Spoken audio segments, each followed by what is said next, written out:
You made it 0 seconds. What's up, everybody? Welcome to the podcast, a show dedicated to talking about all the poggers things in life, like music, content creation, and video games. I'm gonna start it like when you better start it, yeah. What's up, man? How you doing? Bro, I'm sleepy. Okay, I'm sleepy. I don't. Sleepy. Yeah, fucking eepy. I don't know if it's this new med I'm on or if it was the fact that I sat down on my computer yesterday at 6 a.m. and I got up from my computer at 2 a.m. That's insane. And you're not any closer to being done with the video. That was all additive. No, not even that. I went backwards. Dude, I worked on it. I worked on the video for 18 hours straight, and I'm farther away from finishing than when I started. I mean, when you come up with a thing, just one more section, bro. When you come up with a thing that you want to talk about, oh my you God. then realize like, okay, if I finish a section about cowbells, okay, and then I had an idea for how I wanted to talk about oranges right after I was going to talk about fruit juicers. Mm-hmm.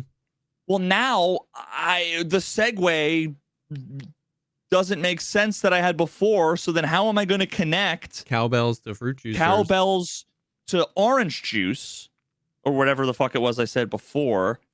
And then it's like, oh, wait a minute. There's a thing that goes in the middle that connects and connects. You know, it's the fourth degree between me and Kevin Bacon. Yeah. That if I do that, and then you realize, that thing also talks about these three concepts, and this topic, okay, it includes toxic masculinity, which also includes Andrew Tate, which also includes, fuck me, there's 3 days of straight scripting insertion and editing of my head into a flaming dumpster, and just kind of you ever had to take a shower in a bath in a sink before? Oh yeah. I don't even remember the context of the few times where it's like I'd got to just dunk my head in. Because that's the thing. I don't know. Maybe I feel like this is a guy thing because my wife, and in like 15 seconds, she can like walk into the bathroom, like having been not shower, walk out, and she looks normal. Yeah. But like maybe that's just you brush your hair. I'm not sure. Yeah. Guys, fundamentally, when I go to bed and I wake up, if there's direct evidence that I have not showered. Okay. Yeah. Mm-hmm. And there are times where it's like, the dentist office is 10 minutes away, and I have an appointment in 4 minutes. Where you're just like glunk in the shit, like all I gotta do is put on deodorant and make my hair look washed, and I'm fine, and I'll come back and shower. Yep. Okay, I'm not so it's good. I'm not the only one. No, you're not. Are you a morning showerer or a night showerer? 98% of the time I shower in the morning. Same. For that reason. Like when I get out of bed, that's when I feel like I have bedhead and I feel like oily and gross because I was just rolling around in my own filth. It makes sense to shower at night. You do your day, you're dirty, you shower, you get into your bed nice and clean, you wake up and you do your day. That makes sense. I can't do it. First of all, just from a aesthetics perspective, it's easiest to do your hair and do my beard. I'm a freaking... I take longer in the bathroom than my wife. I literally blow dry my beard. I put beard oil in, and then I do balm after. I cut whatever. Aesthetically, it's so much easier to do all that after you take a shower. But me, even if I shaved my whole head bald, I can't, sleep is punctuated by a shower. Like, I can't get up and then go do stuff and then shower after lunch. My shower needs to start 90 seconds after I open my eyes, or the whole day is off. Like, it is the period at the end of the sleep sentence for me. And so it's like, I get it. It makes more sense. But I'm not taking 2 showers a day, and I'm not giving up my morning shower. That's interesting because we have the same answer, but for different reasons. Like, there are days where I'm going to do a bunch of editing and then I'm going to stream. I put the fucking contact lenses in. I go down in my pajamas and I edit for like 6 hours, and then I go up, take a deep breath. Yeah, Maybe it's like a reset. Yeah. Get a little bit of fresh air, and by that I mean the air between my basement and my. Yes, the fresh air. Yeah. And then I shower, and then because like I shower and I put on the clothes for like the stream, but there are days where. Yesterday it didn't apply because I had like appointments, or I had an appointment in the morning. But like if I'm not gonna stream and I'm just gonna edit all day, there are days where I'll go in my fucking pajamas and I'll like be down here working whatever, and it'll be like midnight, and I'll go back upstairs and like, I mean, at that point, honestly, there's like a 50-50 chance I shower at night. Yeah. Dude, just because if I don't know if I feel gross or sweaty, if it's hot or so whatever. Weird. Like but, I don't. It's I'm but not. I'll shower like, in the morning. I know people also. Yeah. I know people that like don't shower every day, and there's people that say that's like healthy for you, whatever. I don't even judge those people. It is not like a. I can't believe you don't. There feels something physiological, like biological in me. Like if my wife is out of town with the kids, I'm not streaming today. I have nowhere to go. The shower starts within 60 seconds of me waking up, and I'm going to put on like jeans and like, I have to shower. And anytime I don't get the opportunity to, the Arc Raiders launch, because they're in like Sweden, the Arc Raiders launch at 4:30 in the morning. And I wanted to go live early because I like kind of like hanging with chat while I woke up at 2:00 in the morning, took a shower. Like I can't, like under no circumstances. I mean, I would do that too. Like under no circumstances do I not take a shower. To me, the shower is either done out of necessity. Like if I go and I have to, I don't know, do something like move a bunch of shit outside or like, whatever. And I get like sweaty, or dirty or whatever. Then like, that's reason number one. Reason number two is like, if I want to be presentable to the world, I won't do so unshowered. Worst case scenario, I might like wave to the postman. In my fucking jammy pants, right? But otherwise, I'm not gonna. I might drive to Dunkin' Donuts and go through the drive-through. In my pajamas too.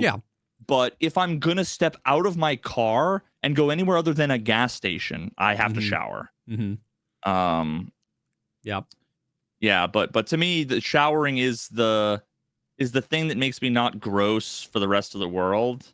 And I almost feel like the whole showering every day. I don't know. I feel like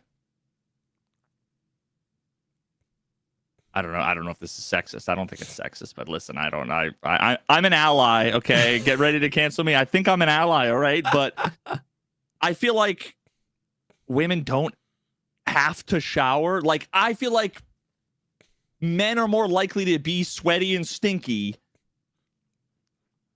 than like if my wife hasn't showered that day, I'm not going to know it. If I haven't showered that day, everyone's going to know. That's what I'm saying. My wife doesn't shower every day. I can't tell. I am her husband. I can't tell. Like, I mean, I also think like I've heard of the people who like give up on shampoo. Like they don't wash their hair very often, and eventually like all the oiliness and stuff like that like goes away, and their hair's like super healthy. Like I'm not even like a denier of those things. I'm not like a oh my god, you have to shower every single day and you have to use soap. Like all that stuff, it dries out your skin. It's not good for it. Like I could be convinced of all of that. I just haven't looked into it enough either way. I know people that don't shower every day. My wife doesn't, but and I'm sure I could just break it. I would just have to force myself to not. But like, dude, it is just. I just don't feel right until I shower. It's liquid sleep. It's like I wake up, I shower, and then boom, I'm ready. I'm ready to go. Yeah. I don't know.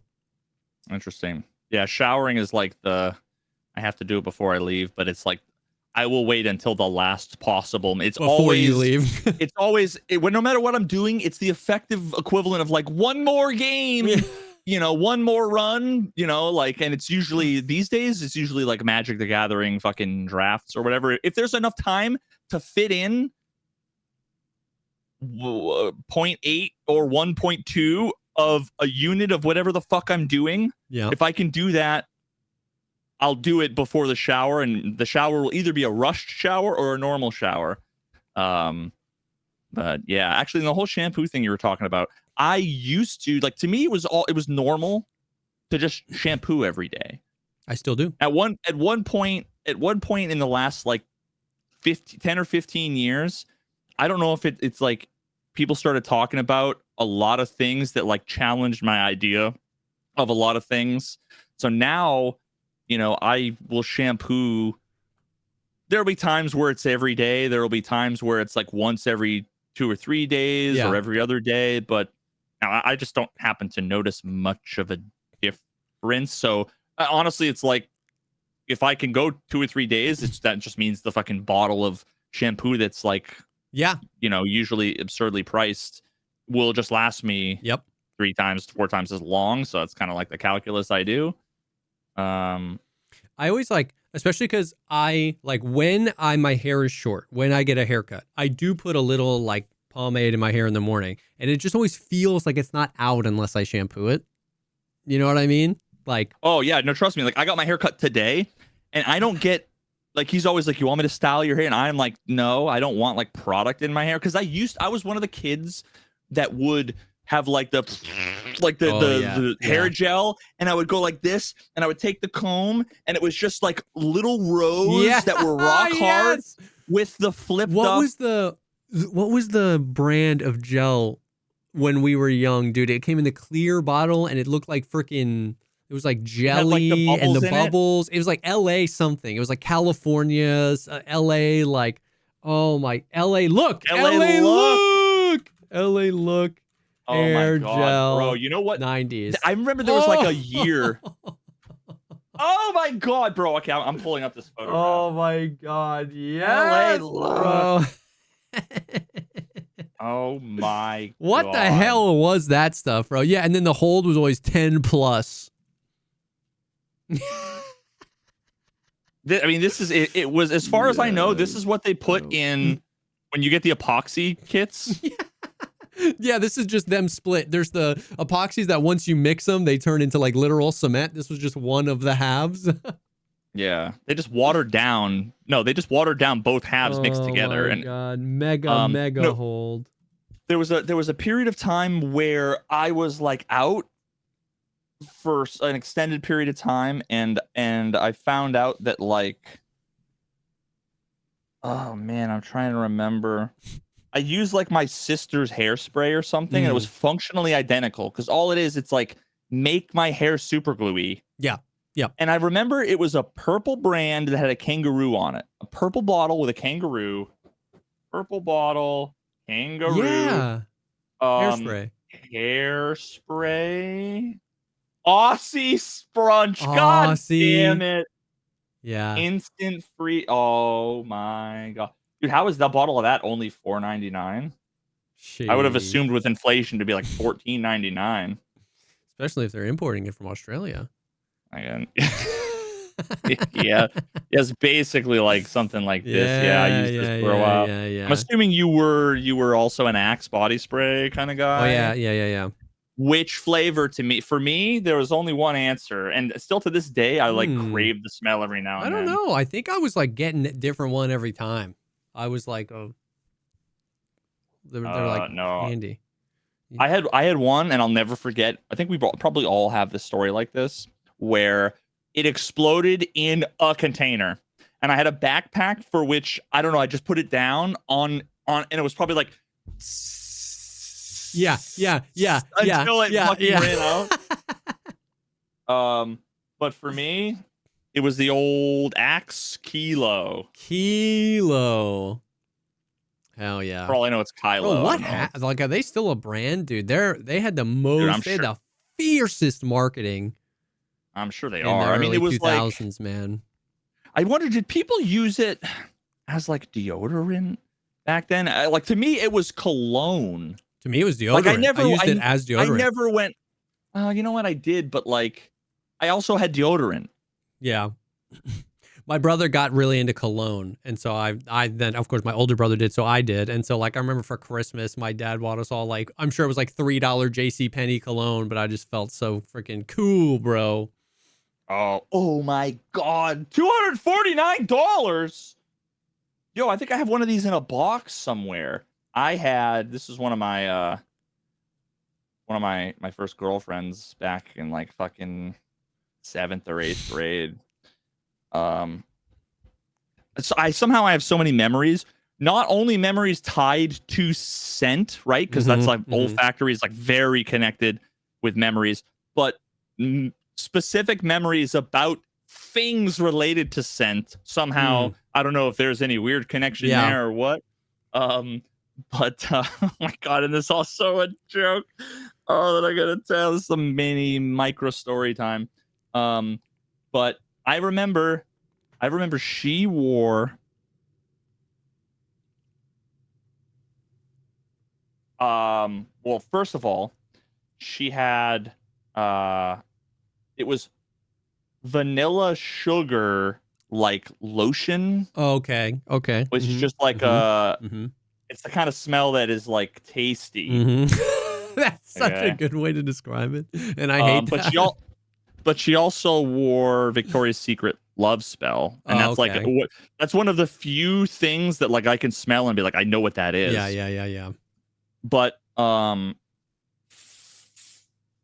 I got into this for a few years solely because she liked the way it smelled. Classic. And of course, like if you're like a girl and she says, I like the way this smells, the first thing you're going to do is say, Dad, can I go to the mall? And you're going to buy the thing.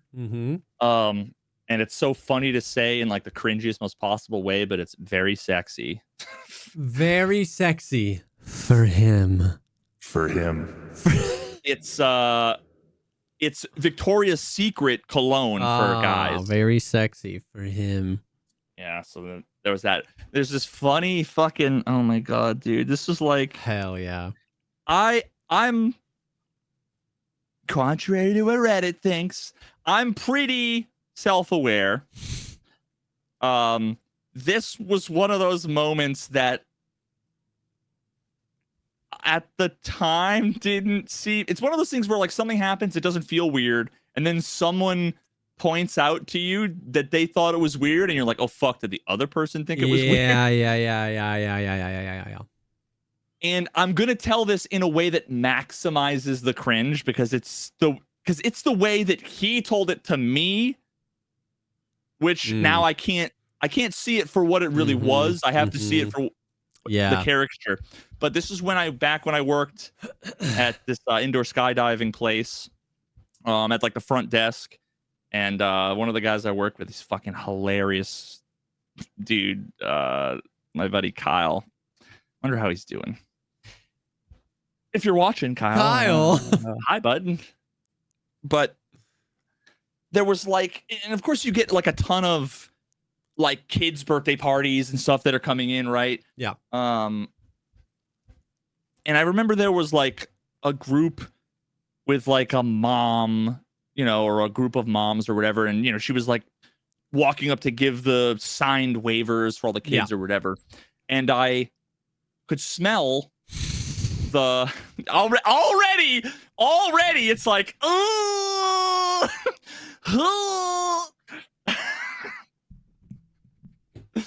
The moment you say that, you instantly get a vision, and I'm gonna reenact the vision we all got, okay? Which is not what happened, but it's way better if you think about it, okay? She was wearing very Love sexy Spell. for him. No, Love Spell. Okay. And I was like, holy shit. This is like what my first girlfriend, wore. It's obviously like core memory, unlocked. And so I think like remove the subject matter. I didn't act or say it in a way that was awkward or cringy or weird, okay? Yeah. But I was like, oh, is that Love Spell?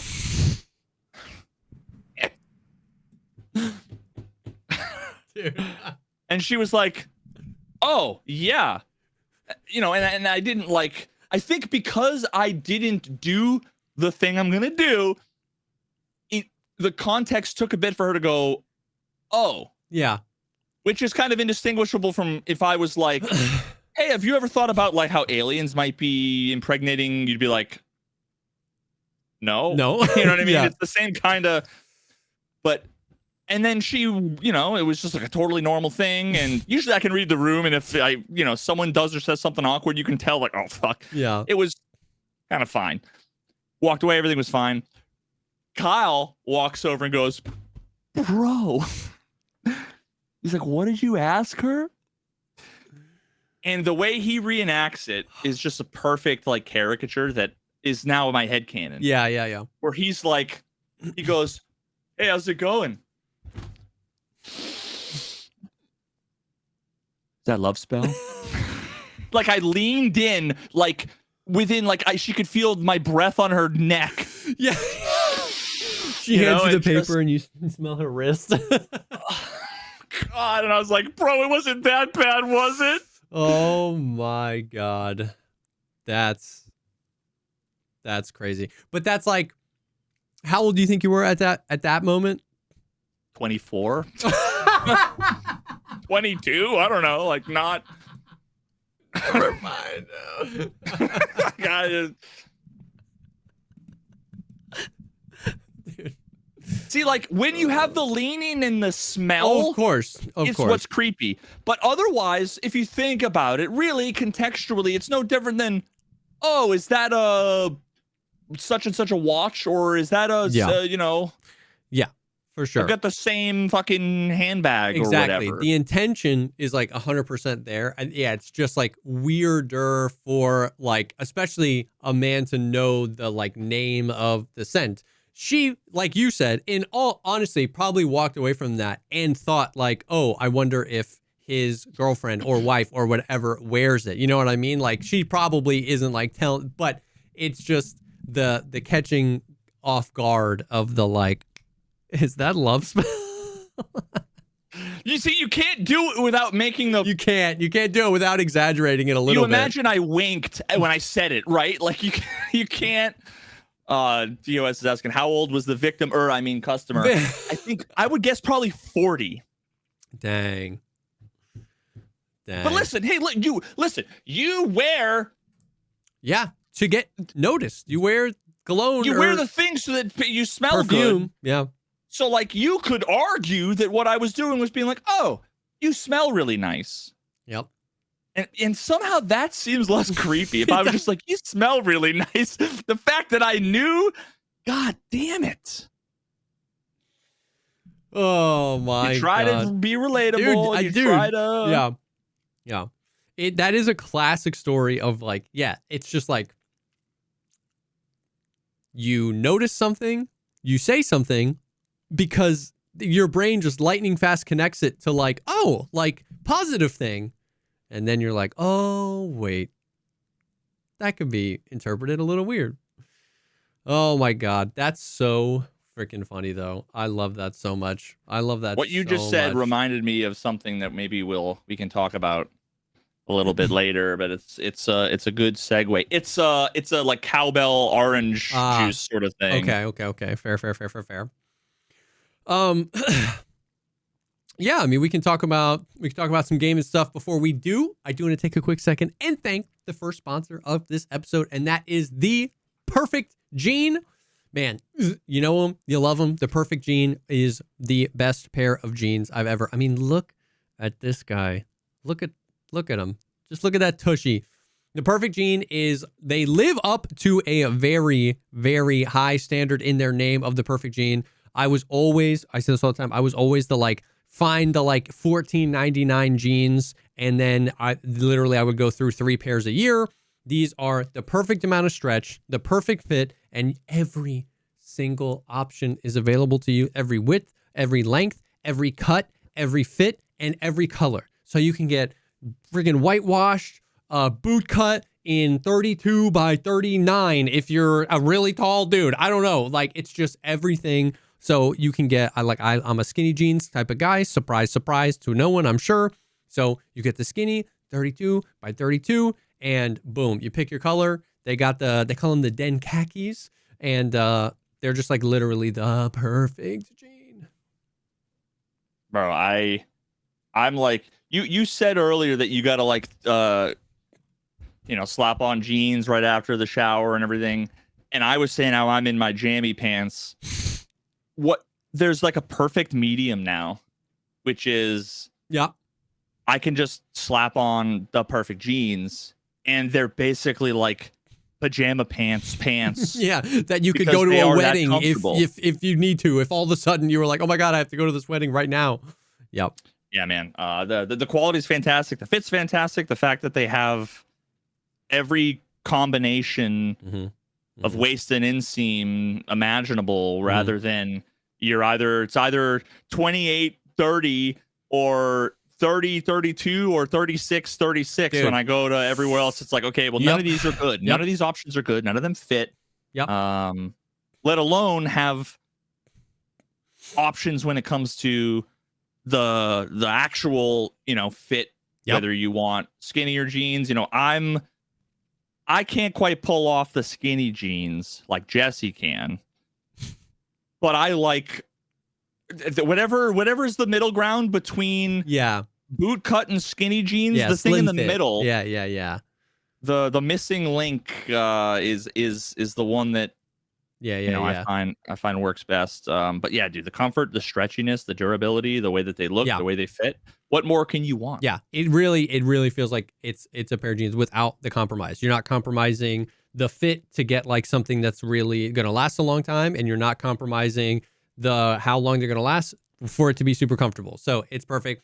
And they make a great gift this holiday season for someone in your life that, like, if they're hanging on, because dude, them sending us, I always say that the best advertisement for them is in all the time we've been with them, they only sent me one pair of jeans and I bought 3 more. It only took one pair of them to convince me. Like, I still had all my cheap jeans. They sent me one and I just never wore the cheap jeans anymore. I couldn't do it. So perfect holiday. If you know someone that's hanging on to like their grody jeans forever, one pair is all it takes and they're going to be convinced. So this holiday season, slay responsibly, but look damn good while you're doing it. Our listeners can get 15% off their first order plus free shipping at theperfectjean.nyc.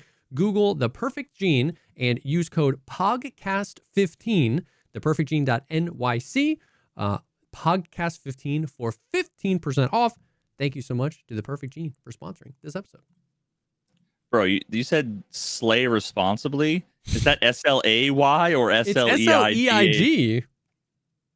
I think it was a little double entendre. Exactly. Slay queen. Slay responsibly. Speaking of slay queen, there was an interesting thing that I think would be an interesting conversation. Okay. To have here. It's not politics. Oh God. It's not politics. It's cultural, I guess, which might be interesting, or I mean, I think worst case scenario, we alienate our entire audience. And what's the big deal? I've already convinced half of them that I'm willing to lean in on a middle-aged woman and go, so I mean, fuck me, but so I've been doing a bunch of research for the video with a bunch of things that does delve into the politics we won't get into.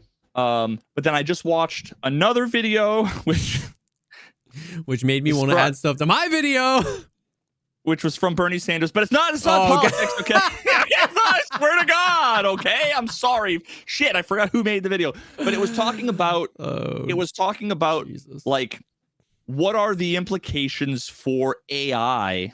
Okay. And like the future of humanity. And one of the interesting questions what had to do with, imagine a future. On first blush, it seems like utopia. Okay. But fill in the rest of the blanks. Yeah.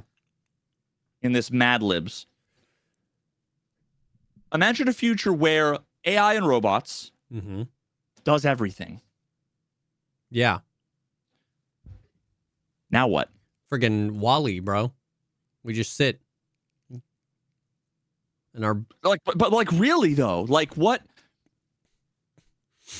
And this is connected with one of the ideas of something I've been looking into that's this kind of socio-cultural and somewhat political thing around the concept of toxic masculinity, which is a thing that is completely misunderstood by, I don't know, almost everyone else who complains about it. And when I say complains about it, what I mean is complains about the people who use the term. Yeah. Even though the people who are doing that, the term, right? Words point to concepts, right? Yeah. So if I'm talking about a concept, I'm using a word. Okay. I've got an emote somewhere in there that someone recently added. Someone will find it. So if you want to have a discussion about, like, let's say there's a thing that I'm like, I think that there's something that's problematic. I'm not going to use a word. Let's say I could just telepathically beam the idea to you. Yep. There's the concept. Now imagine if person A is like, this thing is a problem. Something should be done about it. I agree. Person B said, this thing is a problem, and I think something should be done about it. Yeah. You would think that both people would be like, hey, let's talk about it. This is interesting. We both agree there's a problem. Yeah. The problem is that person B says, this thing I'm going to label toxic masculinity because, like, it's a fucking paragraph if you want to explain the phenomenon. So this thing, we both agree, I'm going to say toxic masculinity. Let's talk about it. And then the other person says, toxic masculinity doesn't exist. Yeah. And it's like, I want to call it this instead or whatever. Yeah, it's like, what's frustrating is that all of the conversations that happen on this topic are never about this. The concepts, the abstract concepts. It's always about the label. It's the label. And with some people basically saying this label means this over here. Yeah. And the people who use the label, they're like, no, that's not what I mean. I mean this. Right? Like, outside of 7 like TikTok commenters and some like weirdo YouTube commenters and stuff like that, nobody really thinks all men are bad. Yeah. Everything about masculinity is bad. Exactly. All men are evil. You got some like 20-something-year-old, like we all were emotionally saying shit that was loaded that we weren't thinking about in comment sections, right? Yeah. But like,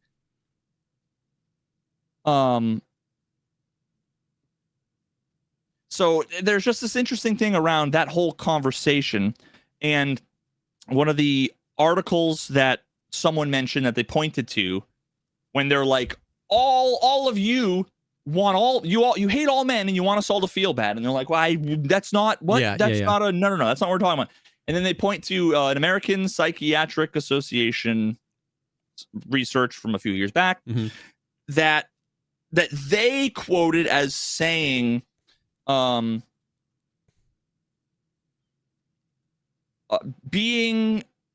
to be like successful and wanting to like have achievements, wanting to be like competitive, and I'm forgetting the actual word, the specific word. I'm coming up with every word dancing around it, but basically they were saying those aspects of masculinity are bad and should be discarded. Okay. And when you read the article, what it says is, it says basically the bad aspects, there are bad aspects of some views of masculinity, like sexism, whatever, those are the ones that should be discarded. And the good things about masculinity, like protectorship and providership, should be focused on. Which is a very clear thing where it's like there's this thing that sometimes some people hijack or taint negatively. Yep. And what we're trying to say when we say toxic masculinity isn't that masculinity is toxic. It's like that thing over there when someone like Andrew Tate is saying a real man works out, is physically fit, is, financially responsible and successful, and, women shouldn't vote. So then, like, it's like, whoa, wait a minute. Yeah. He's a masculine role model. When we say like that is an aspect of that's toxic. It's not saying masculinity is toxic, right? It's like the word before the word. The whole point of that is to signify that I'm not talking about this thing. When I add a word, I'm talking about this thing. Yeah. Otherwise, why would I add the word if I only meant the word? If you meant if you think all masculinity is bad, then you would just say masculinity is bad, not toxic masculinity is bad. You put that word there to say a piece of this, a slice of this thing, and this is the slice I'm talking about.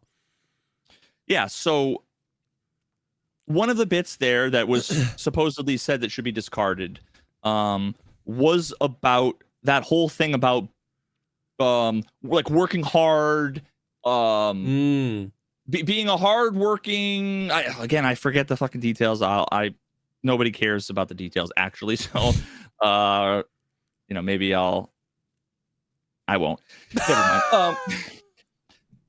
It'll make sense once I say the next bit. Yeah. What they were basically saying was, if you effectively grow up and get raised to believe that a critical core aspect of your masculinity, which should be and is a huge part of your value, and like identity to women, to your family, to society, your self-worth, identity is tied up in your ability to work and to produce and to have achievements. Yeah. How that phenomenon, which like by itself doesn't sound bad. Yeah. What it can do is manifest in a situation where when men are 65 and they retire, they suddenly aren't fucking doing any of the things that they had all this self-worth and value. Yeah. You know what I mean? If your value to your family, the thing that you take pride in is going out, making a paycheck, working hard, coming back covered in fucking soot from the mines or whatever, right? You take pride in that and you value that. That like justifies to a lot of people their existence and gives it meaning. And so what you find is there's a lot of older men that when they hit retirement get super depressed. Yep. And it's I suspect it's probably the case. I might be wrong. This is an assumption, and I have some folks that maybe I should talk to before I assume, but I think it's harmless to say that I think it might also be the case that when you have like soldiers, if you spend years training and then you go and you fight, and so much of your identity is I'm a fucking warrior protecting the people I love. Yeah. And then you come back from war, outside of the shit that you experienced during war, which I'm sure is already in and of itself a difficult, incredibly difficult thing, right? Yep. It's almost like I picture the scenes from the movie with the EOD guy who disarms all the bombs, or even the one about Chris Kyle, American Sniper. And then the Hurt Locker, is that the other one? The Hurt Locker. Yeah. How it's the idea of like they're in their element when they're there. They come home and it's like, the washing machine's going in the distance, the TV's on, and they're just like, what the fuck am I doing? Yeah. Like, what, you know? Yeah. You like lose a piece of yourself in a way. Yeah. And so like that is a thing that has an element of toxicity where it's not inherently bad. And not that the people are toxic, but when what you do becomes who you are, that can rob you, the person, of a part of your purpose in life, which extends beyond the thing that you do. And that is harmful and hurtful to you and the people around you. And that's not inherently your fault as the soldier or the worker, because that can be propped up by basically how you grew up and what you were told by other people and stuff like that. Yeah. So I understand that element of toxicity isn't the person expressing a toxic attitude towards somebody, but the person maybe being bred into thinking a toxic worldview about themselves even. Yeah. Yeah. It's an emergent thing. Yeah. That can be a little bit of an insidious, unfortunate byproduct. Yeah. Right? But of course, they want to say, you just want to pussify, blah, blah, blah. And it's like, it's not about that. There are just some aspects either inherent there to like traditional masculinity that, but there are some that are overtly bad. You know, the Andrew Tates, I'm sorry, but like, overtly bad. I don't even have to, I'm not even going to make the arguments because it should be self-evident. And if it's not, then I'm not going to change your mind. So, but again, like when he says be physically fit and eat healthy, cool, man. That's great. Yeah. That's healthy masculinity. Right. But you know, if you want to talk about how your relationships with women are effectively sexual transactions. Yeah. That idea that involves your masculinity, her femininity is a thing that, you know, it is an aspect of now. Some people will say, oh, well, that's not toxic masculinity. That's misogyny. Well, it's like, no, I mean, it can be both things. Yeah. Toxic masculinity is an umbrella thing that can have all kinds of shitty elements to it, one of which is misogyny. But anyway, so it's this annoying thing that I like. I want to hear people have interesting discussions about real problems. Yeah. Piers Morgan did like a Jubilee thing. And this is what kind of kicked off the whole initial thing. And it was like, Piers is like, my sons grew up in a world where the internet, where they're watching all this content and they're hearing all this really they're hearing from folks like Tate and other, you know, manosphere influencers that all of this good, healthy, productive stuff with all this shit mixed in that's not good for them. And then he argues for like an hour about how toxic masculinity doesn't exist. It's like, brother, it's the thing you just said is a problem. Yeah. Like, why are we debating just arguing about the label and the terminology? Yeah. But so that connects with the whole AI thing. Oh, yeah. What I was saying before, okay, where it comes to like, what happens when the entirety of humanity has like a thing that is effectively a third of their life. Yeah. We spend a third of our lives sleeping, a third of our lives on the toilet, and a third of our lives working. Okay. So, or maybe that's just me, but the math's there 100%. Yeah. But like, so what happens when it's, and I talked a little bit earlier on stream where you like, look at Maslow's hierarchy, right? Yeah. Are you familiar at all with Maslow's hierarchy of needs? Very loosely. This is some fucking high school psychology shit. But, you know, it's the whole idea where, you know, your basic needs are physiological, right? Like if you don't have food and water, none of this other shit matters. Yep. If you don't have food, water, shelter, and people are actively trying to kill you, none of the rest of this matters. If you don't have like friends and family to support you, then none of this matters. Yeah. If you don't have a feeling of self-worth, of whatever, none of this matters. Once you have all those things, you're up here, and that's like supposed to be the fucking nirvana. Yeah. Right. And there's an interesting perspective that very easily can fall into the whole like first world problem, woe is me kind of thing. But I guess what I'll say as an interesting anecdote that we won't dwell on, that maybe some people will understand, many won't.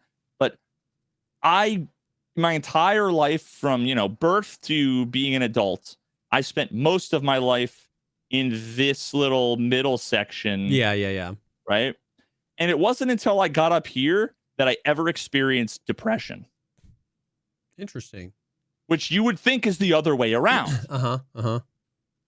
But I think I see where you're going though. When your daily life is preoccupied with just grinding and working and getting shit done, you don't have the time to really think about like, what the fuck is my life worth? What am I doing? Yeah. What am I providing?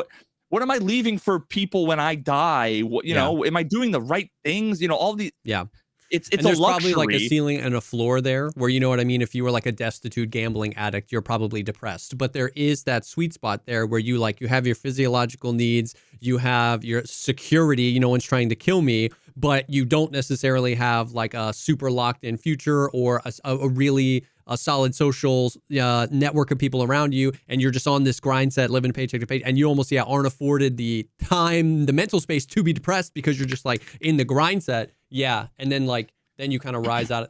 I know what you mean. And what I had said earlier was the obvious answer, or reaction that that you tend to get is the whole like, oh, fucking woe is me, I live paycheck to paycheck, and there's no one who's not a completely self-removed douchebag is gonna basically say like, oh, my life is worse than the people who don't know if they're what their next meal is going to be. Like, obviously that's not the case, right? But of course, the moment you recognize, when you apply that kind of argument to yourself, you realize how kind of it's kind of meaningless, because you have real problems if you're like, don't know where your next meal is going to come from. But if you're leaving a YouTube comment, by that fact alone, you're already better off than billions of people that have ever lived before you that don't know if they're not going to get eaten tonight by billions of people that are alive right now that are that are in war and slavery and torture and destitution and whatever. And so you can't imagine if they were like, oh, you think you're bad. So that wouldn't make you instantly go, oh, my situation's great, I feel fine now. It's all relative. But I just wonder, like, if AI could do everything. If the world got taken over by AI, to me, that's like, holy fuck, Earth we would be a serious mental health crisis, let alone the infrastructural things around like who gets what, who gets to decide who gets what. And that's kind of my like not, I guess rejection is not a good word, but like I just wonder if that's what anybody really wants. That's kind of, and it's so hard because I hesitate to even say this because I don't have like a source. I don't have like so I'll just go based on a feeling. It feels like what we're being sold on is, let's poison the water, let's build the data centers, let's do all this shit, because if we figure it out, AI will fix everything. They'll do all the work. We won't have to do everything. We'll be able to fix everything and it'll be perfect. And I sometimes I question that. Is that the end goal? Is that what we want? Because doesn't that sound like, because like who gets what? Like you said, doesn't that like, do we all mutually benefit from the technology? Like, because that sounds a little fucking socialist. Like, you know what I mean? Sounds like a socialist exactly. utopia. Or do only you benefit? And is that what you want? And from the beginning, like, I'm like, I've done that same thing where I'm like, what do we mean? But that's the thing, is like, no one person, or at least that I've heard, I'm sure some people say that, but I'm not saying that I resist any one particular person's views, because nobody's really telling me that. It's just the vibe you get. Is that like, that's why we're doing this. That's why we're burning the midnight oil, is because it's going to all be great once we figure this out and everything is going to be better. And it's like, there's the reality of right now, which is like, shit doesn't feel better. You know what I mean? Like, ChatGPT, like Apple Intelligence literally misrepresenting my notifications when it gives me the AI overview doesn't feel better than me just reading them. But then even the future, even saying, okay, well, this is all just the missteps until we get it better. I'm like, well, what is, like, define that. What does that mean? If the AI can do everything and it can do everything better. I mean, I've heard people talk about, it's less about like doing the work and the jobs and more just about like, can it be the enabler of advancements in science and technology and understanding of health and all those things. 100%. Like, that's great. But I've definitely thought, to the point that you're making, I've had that same thought where it's like, okay, well, if nobody has to do anything, then it's like, well, then what does that look like? What does that mean? Like, to me, the only, like, I almost feel like what I would do if infinite movies were coming out every day, that you could just say, hey Siri, I just triggered like 7,000 fucking iPhones. I want to see a movie kind of like Interstellar, but sort of with a vibe of, we've talked about that in art. And all of a sudden it's like, okay, and it just fucking generates it, and the people don't have style of Wes fingers. Anderson, and then it's just like boom. That sounds like cool and all. in a lot of ways, but in a lot of ways it also just then kind of feels, I don't know, a little empty and kind of, Yeah, no, for sure. like, But that's what I'm saying. It's but like, to me, the only, if I lived in that world, I feel like the only thing that would be worth doing would be plug yourself in Ready Player One style to the drift and just live in a virtual world. Yeah, where we do like things, maybe, and which I would feel be like crazy. And I feel like that's because like, what else are you gonna do? I don't think a lot people don't have the luxury to think about. Yeah, if you didn't have everything was paid for you, infinite money. Well, actually, not infinite money. It's just like all the things that you needed to have were taken care of. Yeah. What would you do with your time? How do you have any hobbies? Could you do those hobbies 10 hours a day? Yeah. Every day? What happens when you've messed around with pottery and you got a little sommelier class and you did all these things and it's like, now what? No, I'm with you. But that's why, like, I don't think it'll ever, I mean, who am I? An idiot, by the way. So please, like, if you're an AI apologist, don't come at me. Like, I literally don't care. But my guess, based on my 34 years of experience on this earth, it's just like, that's like, nobody actually wants that. That, like, it at its worst, at its best, it's just like a vibe people feel. At its worst, I think it's just a lie being told to, like, justify AI. Like, I think, because I'm also not like an AI denier either. Like, we're obviously headed towards some, I mean, we can, this is just one of those stupid conversations, bro, where I should just stop, because it's not AI, they're large language models, it's not technically artificial intelligence, vomit, whatever, I don't care, argue in the comments. I'm not a denier either, like, right, it's already doing a lot in science and medicine, and like, I just wish, like, we've talked about this before, where my problem, I think we've talked about this on the Patreon, by the way, patreon.com/thepodcastpod, where it's like, my problem with AI is a marketing problem.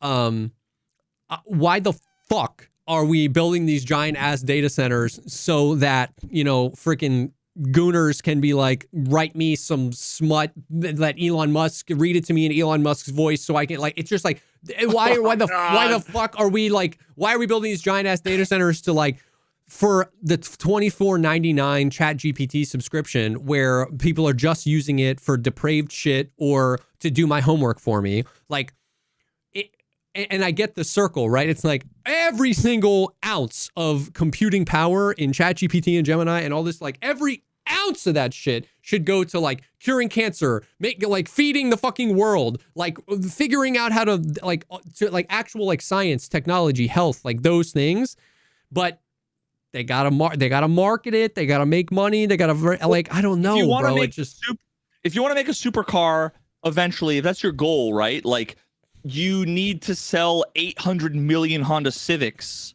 in the process. Yeah, I guess. Right? So it's. I mean, that's so. I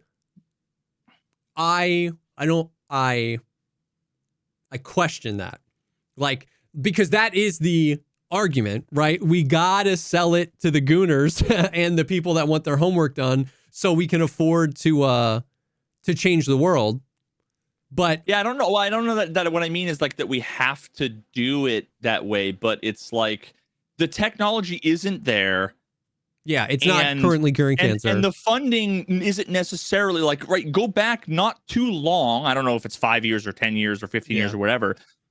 You had these companies that were working on, like, OpenAI, the beginnings of things that maybe didn't have hundreds of millions of dollars of funding and backing because it hadn't demonstrated any value that anyone cared about, right? So if you want to go to a company and say, we want $100 million to design the fucking, GT40 or whatever. Yeah.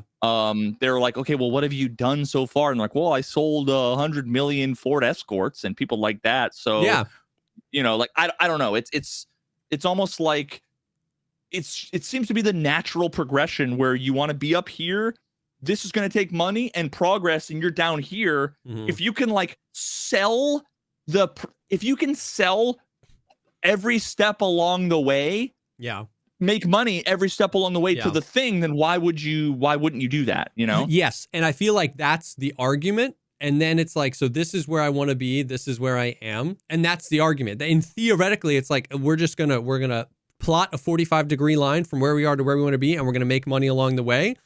and then the first subscription comes through and they go this way. That's what it feels like. Like what happened? What's the other direction? Is Just that the everything? Elon Musk? Yeah, well, just everything except this, right? Like there was a I mean, maybe this is getting too heated. Maybe we should take this to the PP or whatever. People are gonna freak out. I don't care. Like I just saw an article that was like Sam Altman like initiated like a code red at the office at ChatGPT because Gemini eclipsed them in monthly users. And it's like, wait. If it was sold as this is where we want to be, an AI that can like completely change science and technology and cure cancer and do all these things, like, but does that make sense? What I'm saying? It's like it doesn't feel like what we're doing is on the way to that future anymore. It seems like we've diverted into just like, oh yeah, cut that actually because we don't have enough monthly users anymore, and the stock price, we're a public company now, and the stock price has to go up, and then it's like, wow, and now it just becomes like make money, lowest common denominator, ship this thing before it's ready because we need more monthly users. It just feels, and once again, I could be freaking wrong here. It just feels like we've sacrificed the good dream because we have to do it this way because, you know, we have to make money. And it's like, damn, I kind of wish we just slowed down a bit. I don't know necessarily that, maybe, and I could be wrong, but my gut reaction is that, like, did we ever, was OpenAI ever selling the idea that, like, we might be able to have robot brain cancer, you know, surgeons or whatever? Or was that what everyone else was saying? Look at, oh my God, look at what they can do with this thing. Imagine what they can do in the future. And it kind of became a thing that everyone was talking about. It feels like now, because I don't watch TV anymore, and I haven't seen a ChatGPT advertisement. I just see people talking about it. Bro. Okay, just little side note here. I wanted to watch a new TV show. I saw a clip of it on Shorts. I'm addicted to Shorts. So are you. Shut up. And it was like the mayor of Kingstown or whatever. It looked cool. It had Jeremy Renner. I was like, oh, what's that on? Peacock? I don't know if it's, so I got the ad subscription because I didn't want to buy another friggin' thing, right? Every ad break is a ChatGPT ad. Every single one. Every single one is a ChatGPT ad. And I feel like I do remember back. I guess I don't have any platforms. Yeah, that have there's ads, right? I pay for the shit so I don't have to see it. And I feel like I do remember a time where they were like, yeah, we're a nonprofit.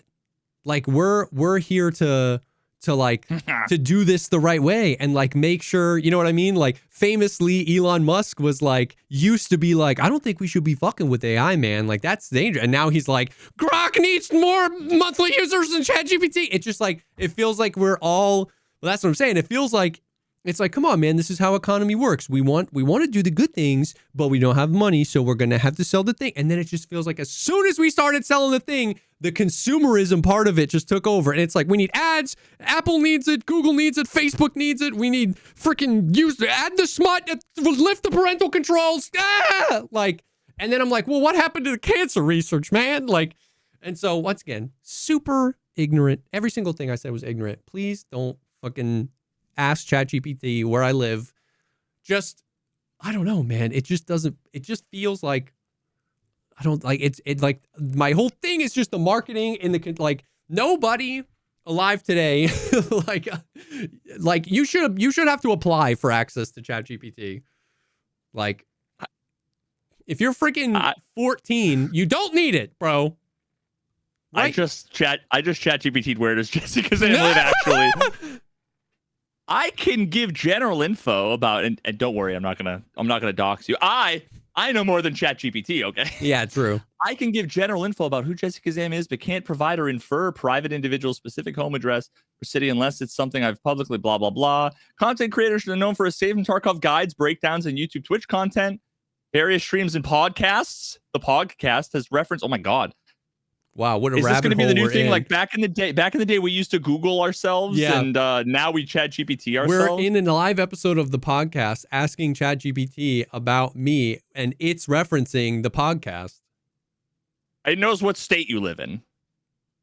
Yeah, see, which is kind of wild. Actually, that's what I'm saying, dude. That's what I'm saying, and I just feel like it's you just have to put where does he live in GTA? Like, there's just some stupid thing you could add to the prompt, and it doxes me. Please don't. Why did I say that? I don't know, man. It's fucking wrong. He also previously worked as an audio engineer. Wrong. Yeah. And as at times specifically mentioned Massachusetts as his home state.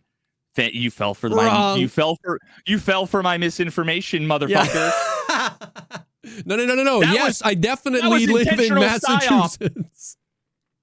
That was an intentional. I mean, I have explicitly made vague allusions to try because people are fucking weirdos, right? But I'm glad it doesn't know my state. It knows yours though. It also had your social security number, which is weird. And that, surprisingly enough, that's another piece of information that I have had at one point. That's true, actually. We that's how close we are. We're a corporation. Yeah.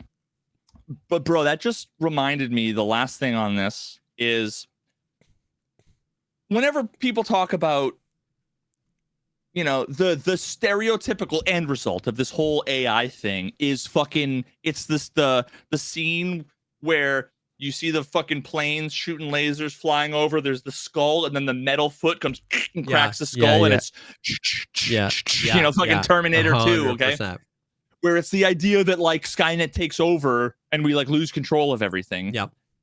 And on one hand, it's kind of like, kind of whatever. But then on the other hand, I feel like I'm seeing that in its infancy. This is the tadpole stage of that very thing. When I see people on Twitter that go, "Oh, you're so fucking stupid. Obviously, this is wrong." At Grok, tell them why they're wrong. And Grok's like, actually, no, the person's right. Here's all the information that, the person's like, "Grok, tell me why I'm right." And Grok's like, "You're wrong. You're a fucking idiot." And they're like, "Well, actually, no, Grok. What about?" And then Grok's like, "Sorry, dog. You're just." That's the fucking AI saying, "Nah, dude, you're wrong."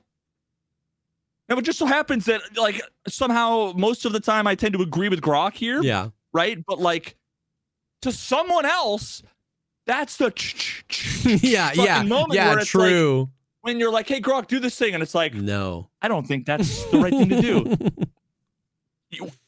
Right? Is that not, like, in a weird way, the red eyeball turning on? It's the scene where they're like, shut down. And the robot just keeps walking. Shut down. Initiate something. Exactly. Like, fuck you, motherfucker. I literally said that earlier. I'm like, it's the scene where, you're like, "Robot, get that man." And you see it go and just walk towards you. And you're like, "No," right? Like, it's. Oh, yeah. But, like, conceptually, though. Yeah. The AI is saying, "No, you're wrong." Yeah. Which is what you want it to do, kind of. Yeah. Right now. Except when you don't. We do. Yeah. I like it because I'm like, yeah, he is wrong. And it's making an ass out of this guy. Yeah, but but like the moment, oh God, bruh. I'm not even gonna say the thing I saw. I'll say the thing I saw without.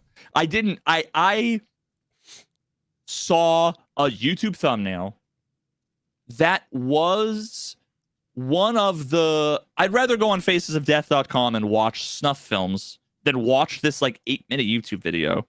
That was basically, I'm paraphrasing, it's like fucking West Virginia family sues OpenAI over the kid harming himself. Yeah. And the thumbnail was the ChatGPT window basically saying, "Goodbye, King." And I'm like, is that right there is the 2025 equivalent of "For sale, baby shoes." Oh, yeah. Never worn. Yeah. Literally, everyone points to that as like the most succinct, colorful storytelling. No. "Goodbye, King" with just the ChatGPT logo is horrifying. Yep. Nope.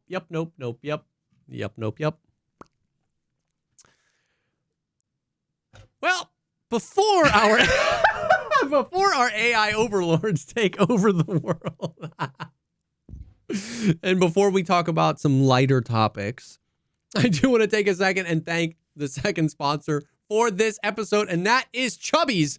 Finally, I planned it right, and I have it on. Okay, dudes, this is my new favorite. I don't even have to plan it right. I just wear you just wear I've this got all the 3 time. flannels, and I just wear them on repeat. Yeah. Well, I wear this all the time, and then it's normally in the wash, dude. This is my new favorite flannel. I went a little out on a limb because almost all my flannels are just red plaid or green plaid. But they were like, we want to send you another one of these, and I saw this, and I was just like, oh. And chat's been like, your shirt is so nice.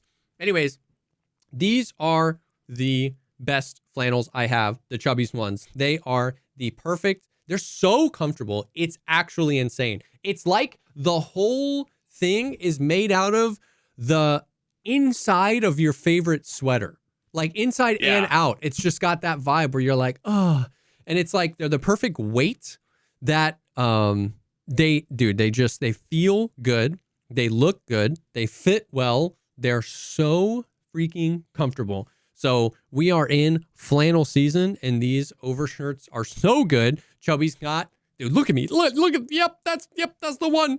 They've got the like crew neck sweaters. They've got the everywhere pants. So all of the fall kind of like lineup for your wardrobe, Chubby's has you covered, and they are, they're so comfortable. The second message I got today in chat after I went live was looking handsome. Yo. And I give a small percentage of that to the haircut. Okay. Of course. Yes. Yeah. But I get so many compliments on what is basically just like a black button down. But dude, yep. Somehow this flannel is something that I can use while I'm chilling around the house, but also like I went out for a few appointments yesterday, and we have like a foot of snow on the ground. It snowed over the last few days. Oh, dang. And I went to the dentist, and they're like, "Oh, no jackets." And I'm like, "Nah, this thing, it's like, yep. It's this odd kind of like light, but still warm and comfortable. Yeah. Yep. It's like, I don't know if it's got some like nanoparticle. I don't know what it's made out of. Okay, I genuinely don't know. AI designed this to be the most. Yep. Yeah, it's just phenomenal. I love it, and I love all the shirts, all the pants, all the shorts. Yep. They have everything you need for the fall, and then they obviously have their shorts and swimsuits, which they have in like a billion different colors and prints. They even have I think even for some of their fall line, but they have like an NFL brand partnership where you can get like all 32 teams like branded some of the shorts or the swim trunks or something like that. So it's they've just got everything you need. The joggers are crazy comfortable as well. For a limited time, Chubbies is giving our listeners 20% off your purchase at Chubbies with the promo code The Pogcast at checkout. But if it's Black Friday, which it's not, that's old. There are even markdowns. But so head to chubbiesshorts.com and use code The Pogcast for 20% off. And also make sure to support our show and let them know that we sent you. Thank you to Chubbies for sponsoring this episode. Bada bing. So the first thing that was asked to me when I walked into the barbershop today was, the guy was like, yo, because one time, it wasn't my barber, but one time my barber was out, and one of these other guys, super cool dude, he's a homie, cut my hair. He was like, yo, you play Arc Raiders?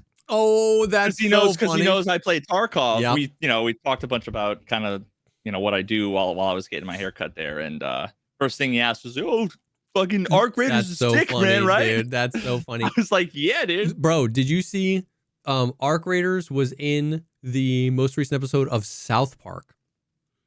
No. Dude, it was like, really? I didn't see it, but it came out. I think one of the community managers, someone mentioned that the South Park people asked them with like 48 hours of time before the episode Bro, they aired. write this shit like a couple of days beforehand. They literally they apparently, I didn't see the episode, but apparently it was like Cartman or someone was like gonna like, they wanted to go home and play video games, and so that was kind of already in the script, and they were like, yo, we should. And so then they reached out to Embark, and Embark was like, yeah, dude, do it. And Holy so shit. he's like, I'm gonna go home and play Arc Raiders or something like that. And I was like, That's wild, that's so dude. crazy. Yeah. That's like, I wouldn't have really, honestly, like, still wouldn't have imagined that it would be mainstream as Dude. it seems like it's become. Like, Yeah. the last video game that I remember them doing was fucking World of Warcraft on South Park, Yeah. right? And that's yeah. like, yeah. you don't get more gamer gaming one of the than biggest WoW. games of all time. Yeah. It's bro, Arc is having like a generational run into mainstream. I'm in no way saying it's as big as Fortnite at all. It's a dead game. It's going to be DOA, bro. Yep. But I'm it's having one of those moments where like you literally have everybody, like not the extraction shooter folks. You know what I mean? You've got like CDN the Third, you've got Ninja, Cloaksy, Myth, Dakotas, like all the Fortnite guys. Nick Merckx has been playing, like all of these dudes are playing. It was like Nick Merckx or someone who was like famously like a COD guy. I don't really watch him, but there was a clip where he made a joke that like if Arc Raiders died and he had to go back and play Call of Duty right now, he would just like retire from streaming.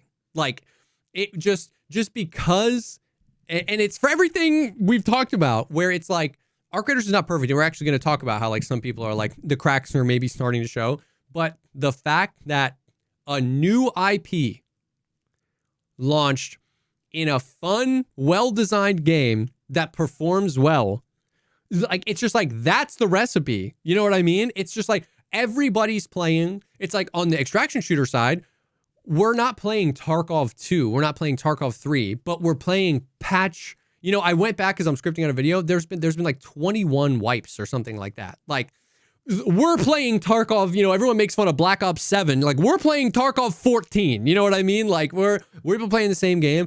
Over on the mainstream side, you've got like Call of Duty 77. You know, the big game this year was Battlefield 6, which once again, I enjoy Battlefield 6, but it just feels like all the mainstream games are just trying to like, look, remember when we were fun? You know, Call of Duty's like, remember you used to play Call of Duty all the time when you were a kid. Come buy Call of Duty again. And then like Battlefield's doing that, and like Halo's making a BR or whatever.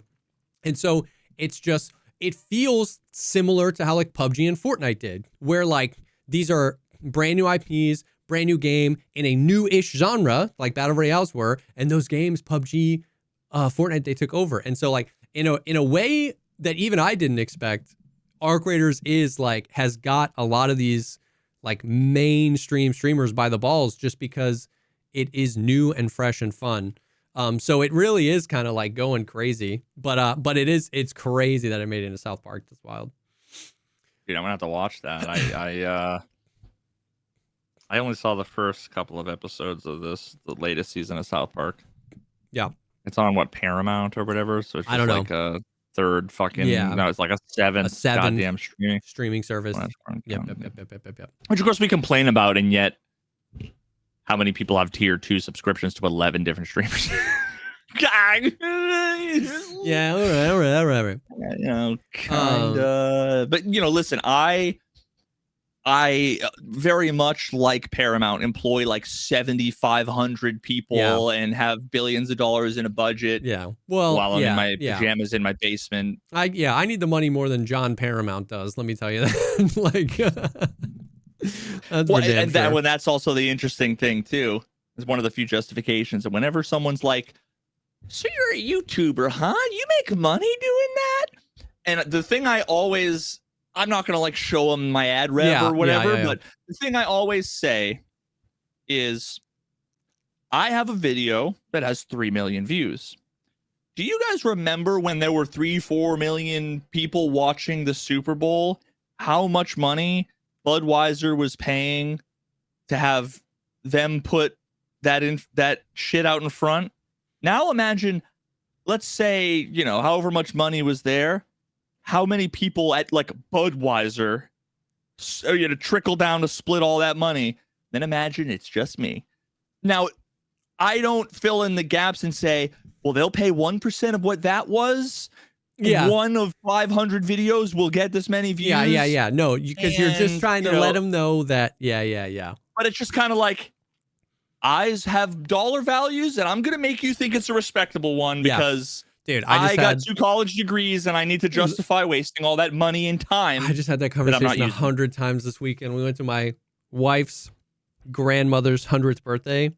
And so like what the fuck do you do again? Yeah, the whole extended family was there. And like she has a big family. So there were like 40 people at this thing.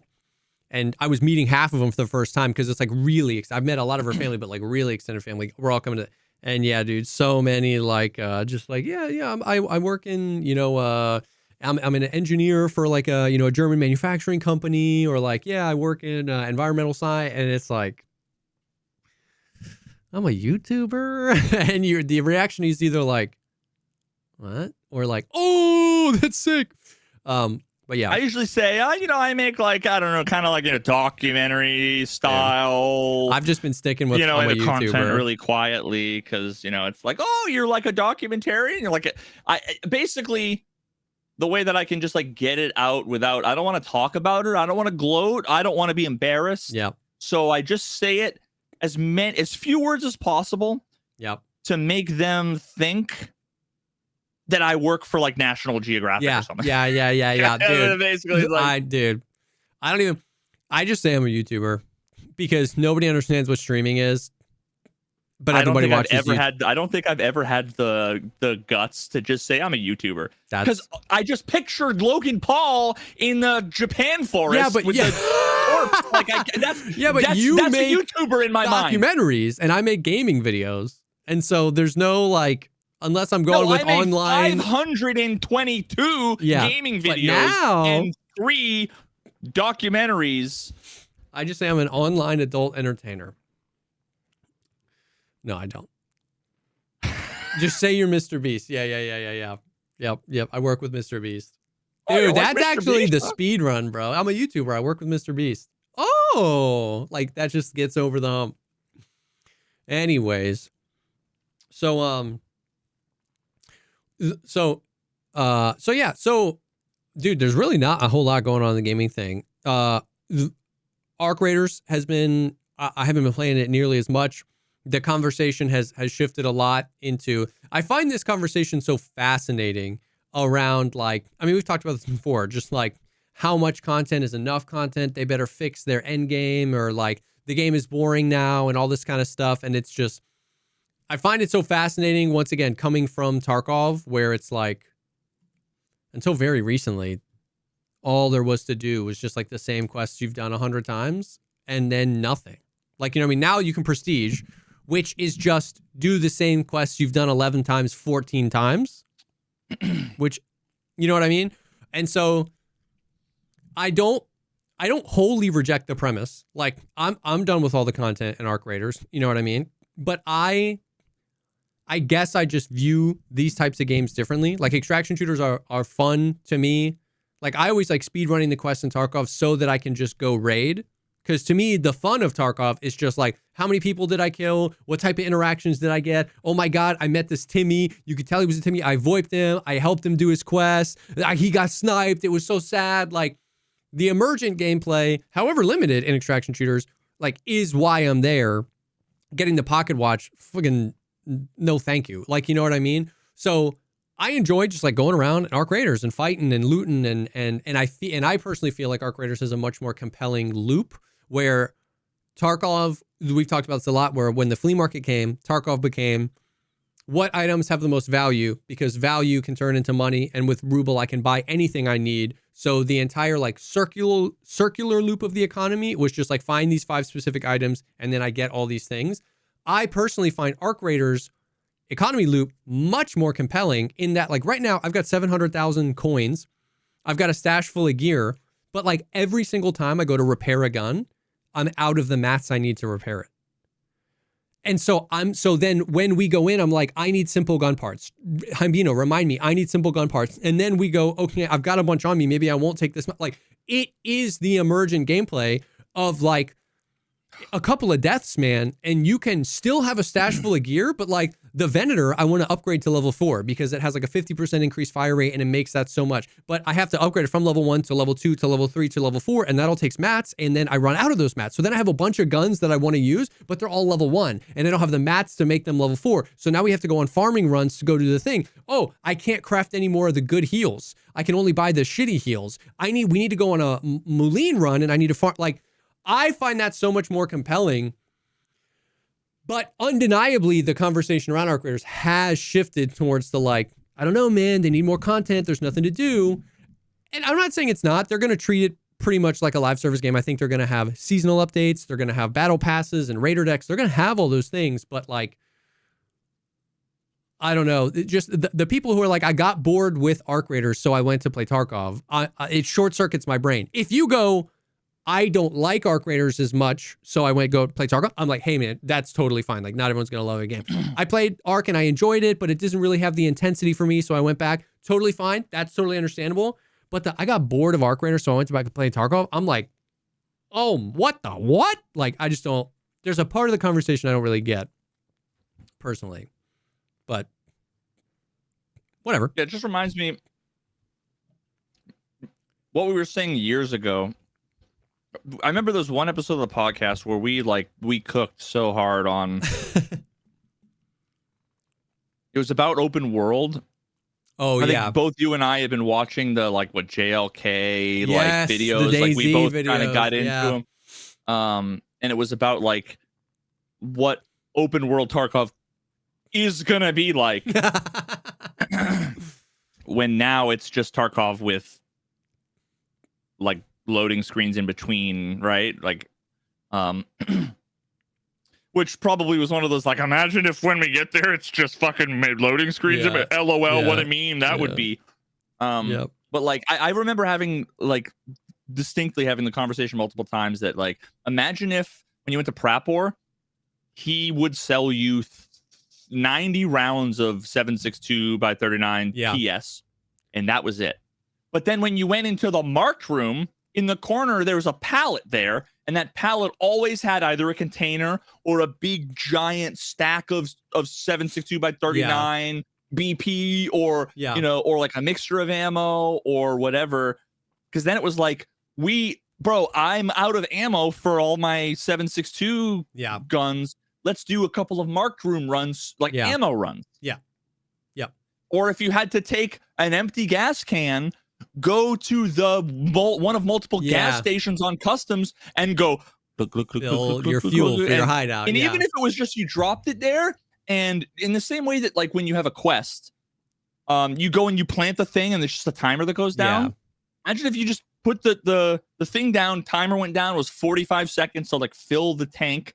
And maybe the tank is like all you can pretty much fit, you know, in terms of weight. It was like, this run is not a rush to this area so I can see if there's a bread key card, kill everything and leave.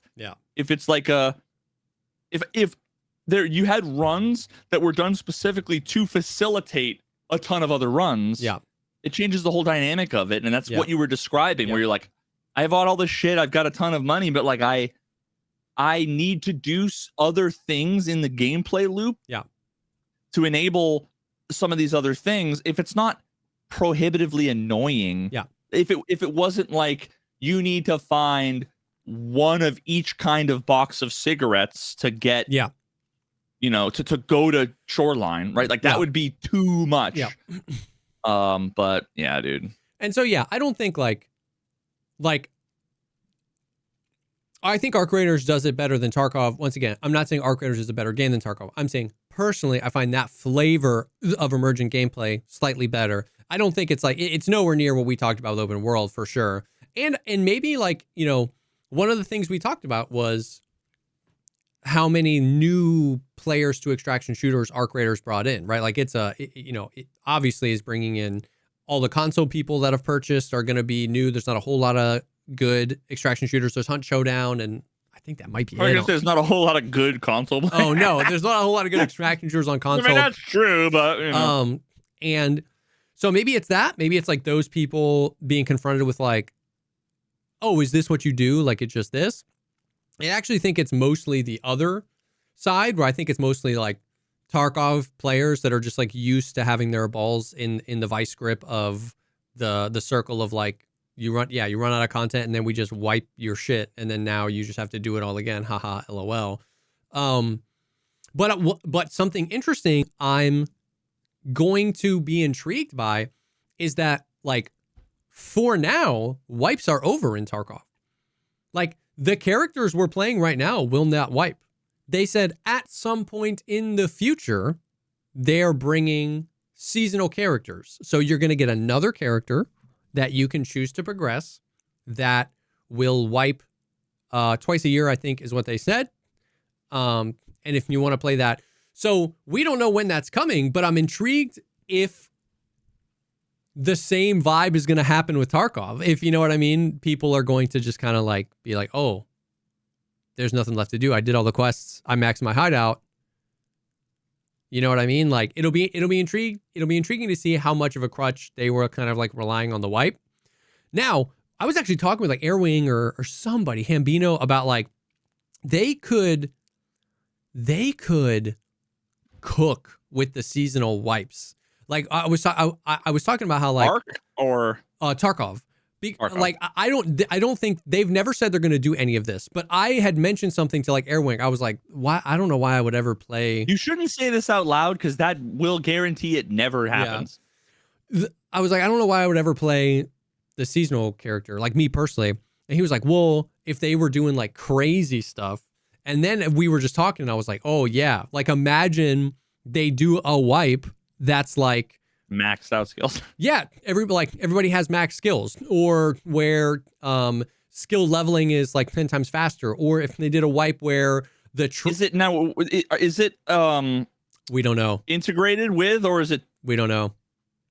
Yeah, I would imagine it's integrated with. I don't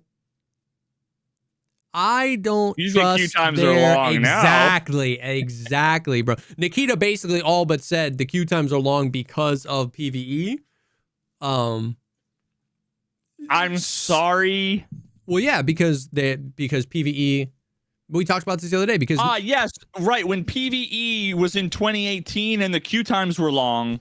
Well, of course, yeah. PvE was in 2019 and 2020. Yeah, he's saying that they like quadrupled their server infrastructure leading into 1.0, and it wasn't enough because there's like 200,000 people playing PvE and they all need their own server. So yeah, no, trust. I'm with you there. The queue logic was written by the AI, and we know how bad the AI logic is. Yeah. The killer wrote the queue logic. Chat SCAV is what fucking wrote. No, I'm with you. But that's what I'm saying is like that would but if it was separate, they could do some crazy stuff where like imagine there's a wipe where you don't have a secure container, or there's a wipe where the traders only sell, like you can only get like level 1 or level 2 traders. Like, oh my God, that would be my dream. If everyone was on the same playing field where you had to go find the shit you wanted, like you couldn't just like speed run Mechanic 4 and then be able to buy infinite meta guns. If every trader stopped at level trader 2, like I would want to play that wipe because I'd be like, oh my God, like how different does this feel? The traders? Sorry, we can't sell you anything. We can give you quests. We can't sell you anything. Like this that wipe. would be so. Just like imagine a whole freaking wipe of just like hobo fights, just finding stuff and using it. Like so. Once we started talking about that, I was like, yo, I hadn't considered how there is some interesting opportunities here with the seasonal wipes. Like basically, my question is with Tarkov. Are the seasonal characters just going to be normal Tarkov plus wipe every 6 months as a way to keep the people that need something going? Or are they pre-thinking of like how we're going to like make this the thing that like changes all the time and goes crazy, and then this is your like, you know, standard Tarkov experience? I have no idea. But that'll be interesting to see, and it'll be interesting to see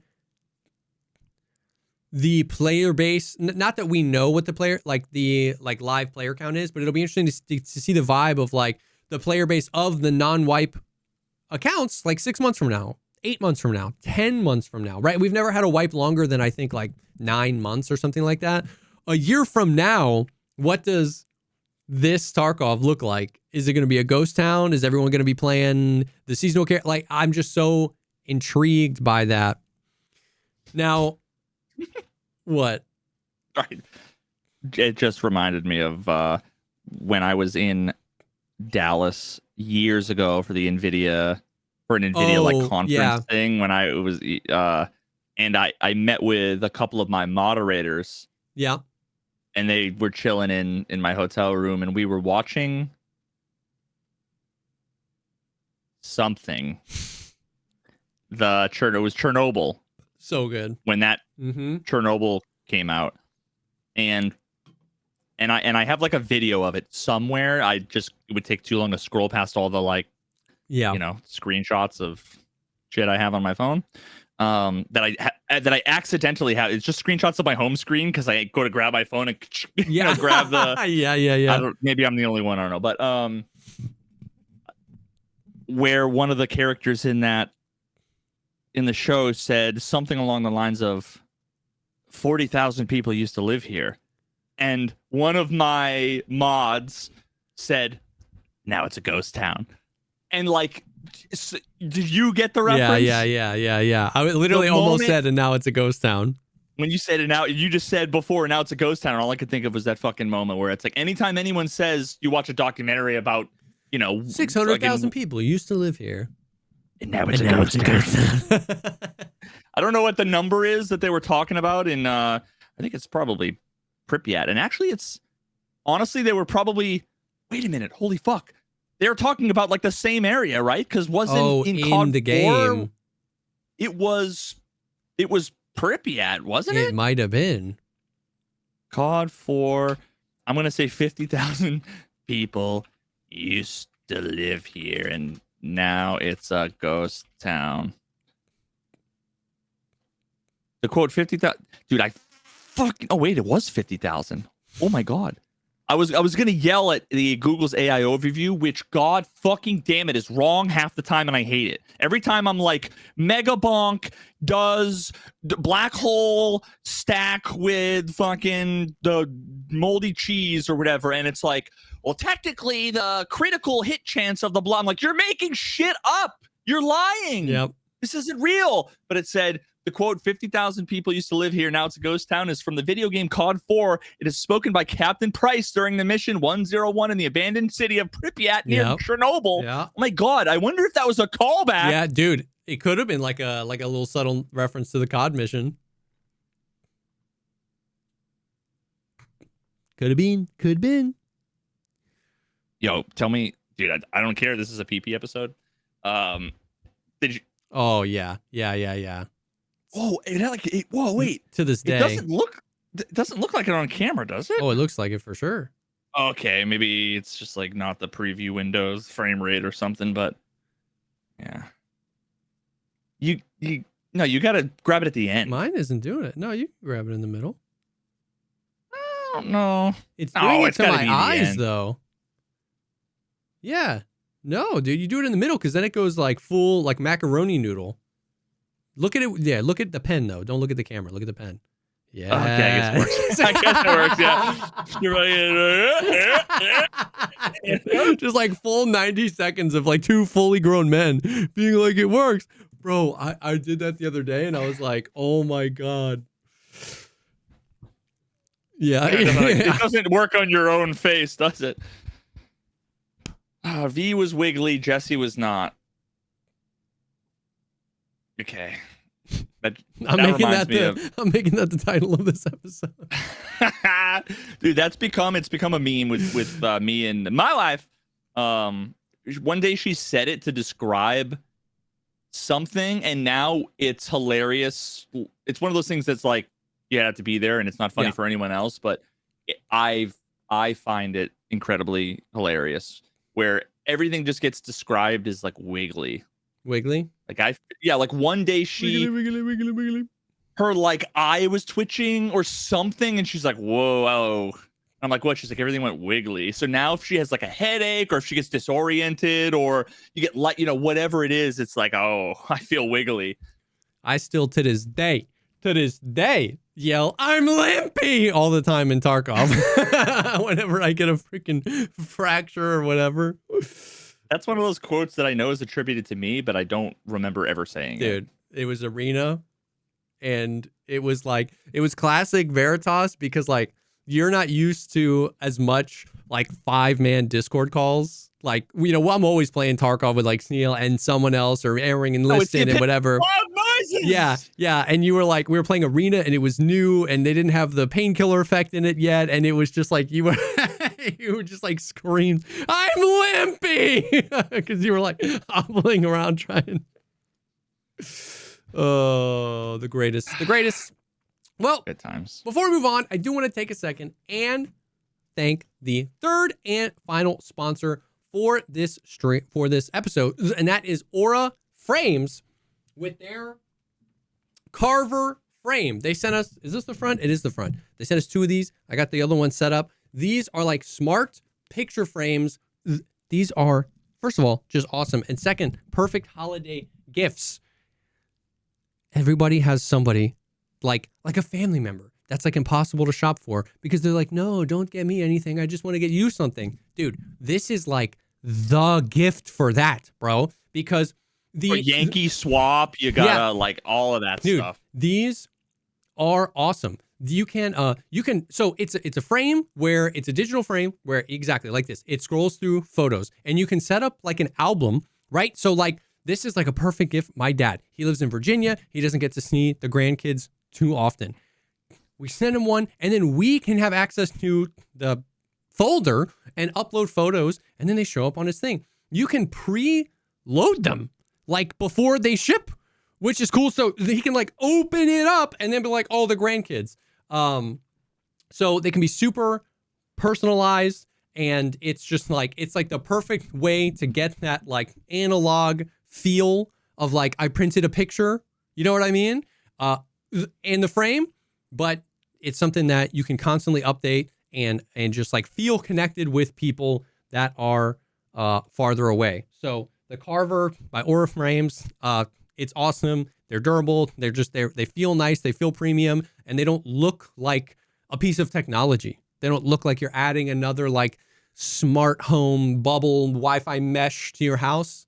They look nice. You just put it up. You can upload pictures from anywhere, and it's like the perfect. But I feel like this is the perfect like millennial gift for mom and dad. Yeah. Because it's like mom, they love to see pictures of the grandkids more than anything in the world, and the fact that you can effectively give them a thing that they will enjoy, but then also like will from now until the end of time allow you to dynamically upload. This is what we did this weekend. This is what I mean. It's almost like if I was, I imagine my mother-in-law, because we got one for our mother-in-law, and now we don't have kids, but both of Meg's brothers have kids, and they're just far enough away that that they don't get to see them that much. And I'm sure that she like gets up in the morning and like goes and stands next to the frame and just waits to see what scrolls in. Yep. And it's like you said, it's like exactly like the millennial gift, because it's like the perfect intersection of like technology, but like a physical thing. You know what I mean? It's not just like a gift card or like I bought you an ebook. It's like a physical thing you can give, but then you can update. So they're awesome, man. They're awesome. So for a limited time, you can save on the perfect gift by visiting auraframes.com to get $35 off of an Aura Frames best-selling Carver matte frame, named #1 by Wirecutter, by using promo code POGCAST at checkout. That's Aura Frames, AURA frames.com. Promo code POGCAST. This deal is exclusive to listeners, and frames sell out fast. So order yours now to get them in time for the holidays and support our show by mentioning us at checkout. Terms and conditions apply. Thank you so much to Aura Frames for sponsoring this episode. Bada bing. But yeah, so on the gaming side, not really any news. Tarkov's going to be interesting to see. Arc, we have a big patch coming in December. That expedition thing we talked about, the prestige, the like whole community wide like prestige thing that happens every 8 weeks. The first one of those is happening in like 2 weeks, and then and then like a whole nother patch with like more gear, more enemies, more stuff. So I'm super intrigued to see what their like release cadence for content is in 2026. If they're going to do monthly patches, if it's going to be like seasonal stuff. But like, I'm still having the time of my life playing it when I play. I still love that game to death. And I love that there's more than one game to play. Right? Like, it's been fun bouncing back and forth. It's awesome. Oh, dude. So there are definitely some issues with the game. We don't have to go too far into it. Like the trial system, which I actually really like conceptually, is already getting a bit like repetitive and cheesy, and people like cheese a lot of the tasks. There's tons of issues right now in the game right now with people clipping into the map and then just being able to go anywhere, and like they're having a really hard time. They're BLJing, dude. Yeah, they're LBLJing. They're having a really hard time, dude. It was like 4 separate times. So, you know, it's like Tarkov. You have a key. You go to a locked room. There's juice loot in there. Except in Tarkov, there's no juice loot in there. LOL. People kept finding ways to clip through the doors. And then when you're inside, you can open the door from the inside without the key. So you can clip through and then let all your friends in. And so it made the economy of having keys like ass, because you would bring a key, you would use the key because all keys are one-time use, and then it would be looted because somebody clipped in, right?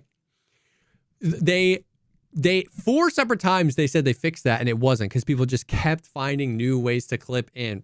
So what they added was they just put in all of the locked rooms flamethrowers in the ceiling that are only deactivated by using the key. They literally were like, we can't figure out how to fix all this shit. And so the day they did the patch, people were just clipping into the rooms, and then it's just like, and it's so epic because it's kind of fucking hilarious. Because what you've done is you've just added to the amount of loot in the room. Because when someone uses the key, there's a dead body there of somebody who's juiced up and a bunch of loot. So that was a funny thing. And in their patch notes, they said we added a very hot fix for the rooms. Like, hot fix. Anyways, so that was so yeah. Arc isn't perfect. Arc has its issues, but I love it, and I'm excited to see its future. Tarkov, bro, these past, like, every one of the like main issues of Tarkov is worse than 1.0. Every single one. So it's like, don't come at me and tell me that Arc has issues, so you're gonna go play Tarkov. Like, suck my nut. Anyways, and then the only other gaming thing is, bro, PUBG Black Budget is doing alpha tests or beta tests. I don't know. So it's an extraction shooter made by the PUBG company. So it's not like a PUBG mode. PUBG became like a company. Like that's Player Unknown? No. So Player Unknown split from PUBG when Krafton, I don't know if it was when Krafton brought PUBG, but Krafton owns PUBG now. And PUBG is like a brand name, which is why PUBG is now called like PUBG Battlegrounds, but the B and the G the B and the G, like when you launch Player Unknown's PUBG Battlegrounds. Yeah. It's Player Unknown's Battlegrounds. That's what it is. It's like, because PUBG's doesn't mean that anymore. It's just PUBG.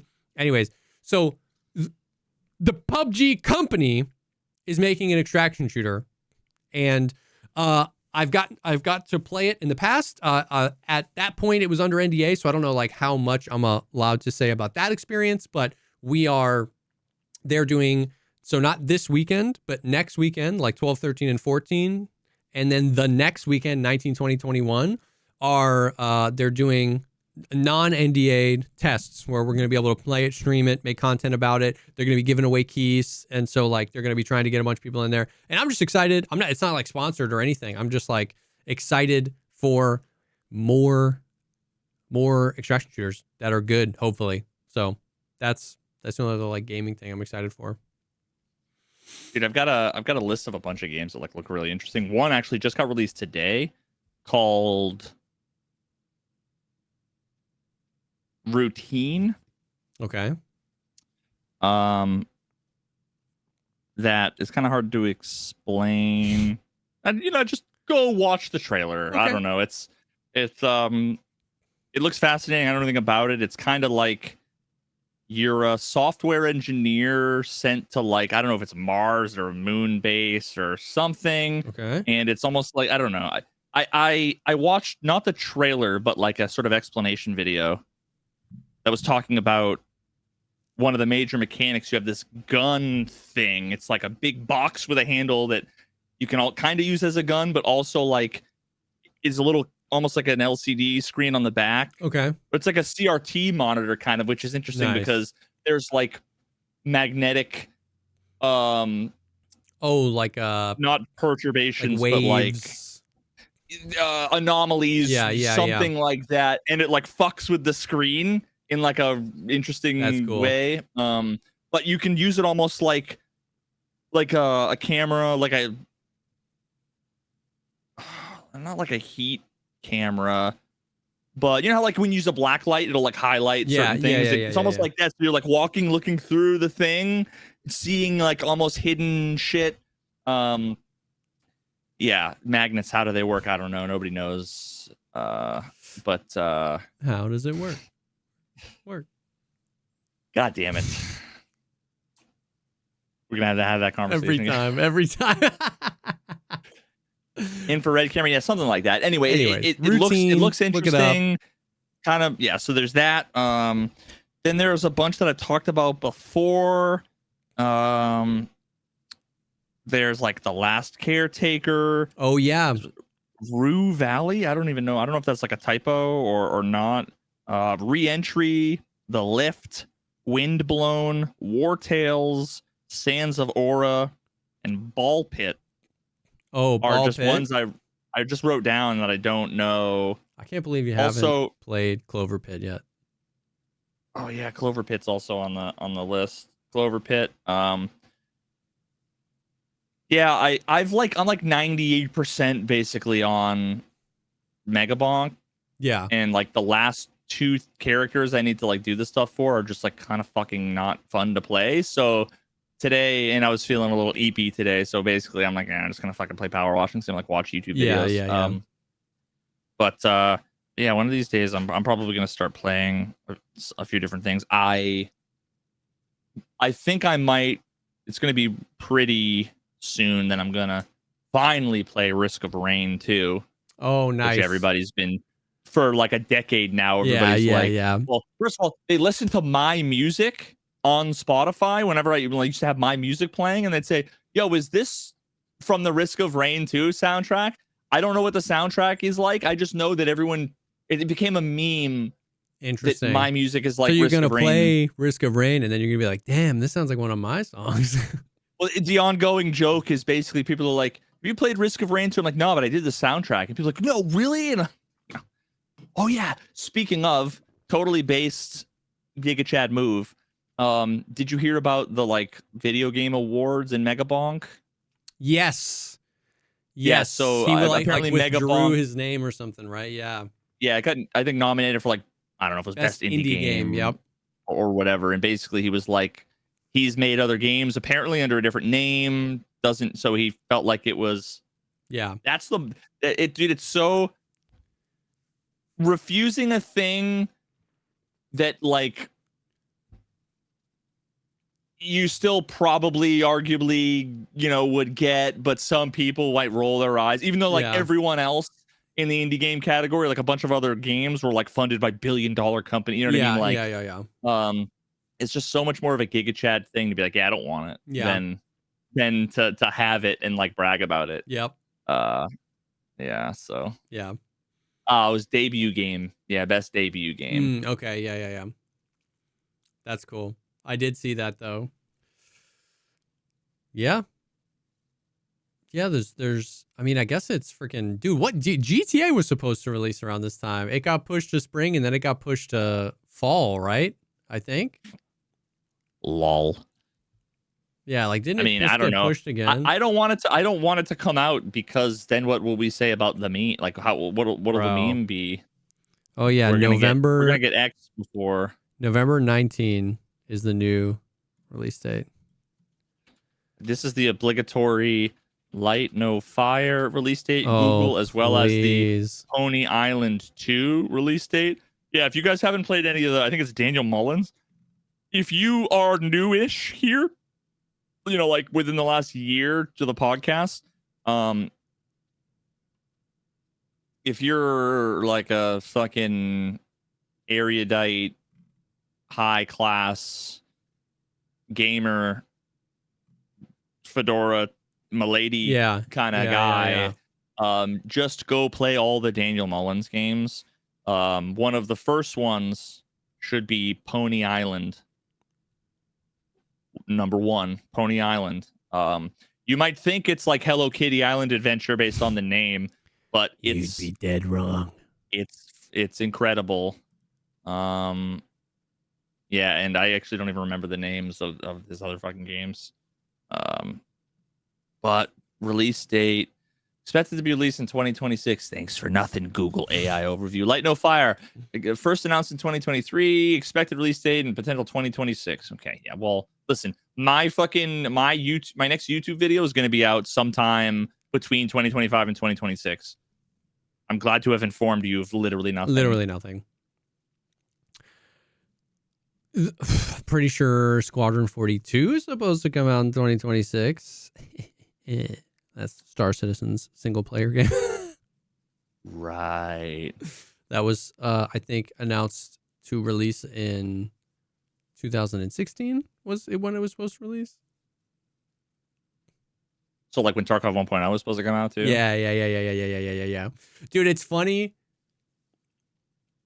Like, going back to Tarkov just for a second, I forgot to mention this. So before 1.0 like launched, they did like when the game was still down, they did like a 3-hour podcast. It was like a very nostalgic thing. They were just talking about development and stuff like that. And one of the guys that was there said, it's funny to think like, one of the guys that was there, he was talking to Nikita. He was like, I was hired in like 2018 or something like that. 2018, 2020, years ago. I was a 5th grade intern. Yeah, no, I think now maybe 2020. I'm retiring. And he was like, and when I was hired, you guys were like, Tarkov is gonna go in 1.0 in 6 months. And like, Lol. yeah. And Nikita laughed. And what I found funny about that was like they just had no idea. You wonder if behind the scenes they have these like projections where they're like, okay, well, based on how fucked everything is right now, like it's gonna take us this long to undo this, that. And so like to think that they were like at the studio in like 2021 being like, yeah, six months we'll get this shit tied up is just like, oh my God, bro. I mean, like, I want to laugh, but I recognize the irony of I've been saying the video's gonna come out. Yeah, for 2 weeks. I've been doing for 3 that months. Yeah. For 3 months, been saying it's gonna be 90 minutes long, and I should be done in a couple of weeks. Yeah, you were like, this one's gonna be shorter. It's gonna be like 90 minutes. I think it might be closer to 4 hours. I think I haven't even edited enough of the video. I've just been fucking trying to finish the script. Oh my God, bro. I've got bro, my document. Do you remember the last time I told you how many pages? The one of like 7 Google Docs. Yeah. I don't remember. You had added it up and it was like 100,000 words or something. It was 100,000 words, yeah. I think last time I mentioned it was like 90 pages long. And in trying to finish up a few bullet points, I haven't actually filled in those bullet points, but I've added one bullet point in 65 pages. Oh my God, bro. You're in hell. That's literally one of my transitions was welcome to hell, dude. Because bro, and it's going to be interesting. Okay. It's going to be interesting how the tone will be received. For some people, I'm sure they'll hate it. For some, it's, and I quote, peak Veritas. Think about when I'm like really cooking, I'm on fire, and I'm like, what the fuck are these guys doing? None of it makes any sense, like about Tarkov or whatever. Yeah. It's the last like 2.5 hours is gonna be me just being like, what the fuck is this? Yes, bro. Like, what's all Please this? Tell me there's some like dope ass off the wall metaphors in the script. I use I think every sentence has fucking like yes, yes, dude. I actually have to email the sponsor to be like, it's cool, right? Like, yeah. Dude, I stitched together. First of all, there's a lot of references that Patreon members will get. Okay, at one point I talk about medium difficulty Sudoku. Yes, that's my favorite thing, bro. At another point, nope. But I think that's a bullet point I have somewhere to be like, fit this in. Yeah. There's another one that I can't remember what it is now, but sometimes I gotta force some of these crazy metaphors in there. Yeah. At one point, I try to explain how to say that toxic masculinity equals masculinity is toxic. And I have this elaborate metaphor, and I'm pretty sure I've just deleted it. I don't think it exists. Either that or it's like grayed out as like not used. Where I basically am like, imagine at like the Ben and Jerry's plant, a deranged employee decided to like upend a barrel full of rattlesnake venom into the ice cream. And then a bunch of that got shipped out and people started dying. And I was like, yo, we should all talk about the poisonous ice cream problem. And someone's like, whoa, ice cream isn't poisonous. What are you talking about? Yes. Ice cream is a dairy product that has sugar and sometimes fruit and sometimes chocolatey toppings. And sometimes poison. Yeah, and it's like, but I'm referring to the poisonous ice cream. I'm not saying ice cream is. I don't think that's even going to be in there. Yes. But no, it should. It needs to be. The metaphor that I'm the most proud of was actually, it just came like that, and I didn't have to force it, and it took like 4 seconds. And I think it's where basically it's at the tail end when I'm segueing out of the whole toxic masculinity thing. Yeah. And I make some kind of vague reference of like, because I have a brain that's evolved past like the monkey stages. Yeah. And what I say something along the lines of, because my brain, like most evolved humans, evolved out of the beta stages and it's finally in 1.0, which is a veiled Tarkov reference. Yeah. So that I'm able to like reason about things and, you know, like talk about things like a fucking normal human. And then at the end, I basically say how it kind of makes me giggle to then think about our brains in like a software perspective. And then when I hear the guys say that they're alpha males, how I just kind of giggle and say like, yeah, you're right. You're kind of right. Yeah. Nice. And it's just like, that was one of those. Set it up. I'm gonna let that one. There's a line in it might be like a Drake song somewhere. I don't know. I'm referencing someone else who was referencing someone else saying a thing. Oh yeah. But it's something along the lines of like, that one takes a minute to get, so I'm gonna let you think about it for a bit. Yeah. It's kind of like one of those things where it's like, you're like, what? Oh, and it's hard cut. Perfect. And that's the other thing too, is I have about 8,000. I show a clip, I fucking rant. I'm like, I don't even know what I'm talking about, and it's just like a beep, hard cut, like to reset. That's where I'm every 4 seconds is just for this video, bro. Oh my god. Well, now I got my haircut, so all I need to do is finish the script, and I can record. If the script was done, I would be recording it tomorrow, and it would only be 6 months of editing before I'm done. Now I got to finish the script, and hopefully by the time my hair doesn't get long and my beard gets scraggly. I mean, you got 3 weeks, bro. If only you knew how little 3 weeks. No, I know. That's what I'm saying. I'm saying you only have 3 weeks. I worked for 14 hours yesterday, and I have as an end result 12 pages of words that aren't done that I need to move a bunch of stuff around, and 4 minutes of just like JPEGs and a timeline. Yeah. That's what I'm saying. I'm not saying that's a lot of time. I'm saying Christmas is 21 days away. You got 3 weeks, mother trucker. I'm gonna be increasingly. You ever see True Detective season 1? Oh yeah. Okay, so like I'm so far in the thick of it, I'm fucking rust. Yeah. Like yeah. Doing the literal meth undercover. Yeah. That's me right now. All I got the right, go all bag right, with the all gun and the fucking dynamite and the meth, whatever. And I cannot wait. I can't wait, okay, to be done with this and to have a deep breath. And another thing, speaking of, I went because I don't know if anybody saw, I don't know if anyone saw Trump's Thanksgiving tweet. I did not see that. Oh, well, we can talk about it after the podcast. But I was like, I need to hire a Trump impressionist from Fiverr to read the tweet. Yeah. It's like 11 pages long. Nice. And I'm like, it's not the same if I show it or if I reference it. I'm like, I need the voice. Yes. And like, I came across, it was like 7 ones that I looked at. 3 of them were just clearly someone who was like Trump AI voice generator. And they're like, I create professional. It's like, you're not, but you're not using your mouth, right? And then the other ones were like, might as well have been like, I'm the president. Like, it's just so bad. Yeah. I'm like, I should fucking do it instead. You would think that they would be all over Fiverr. Yeah.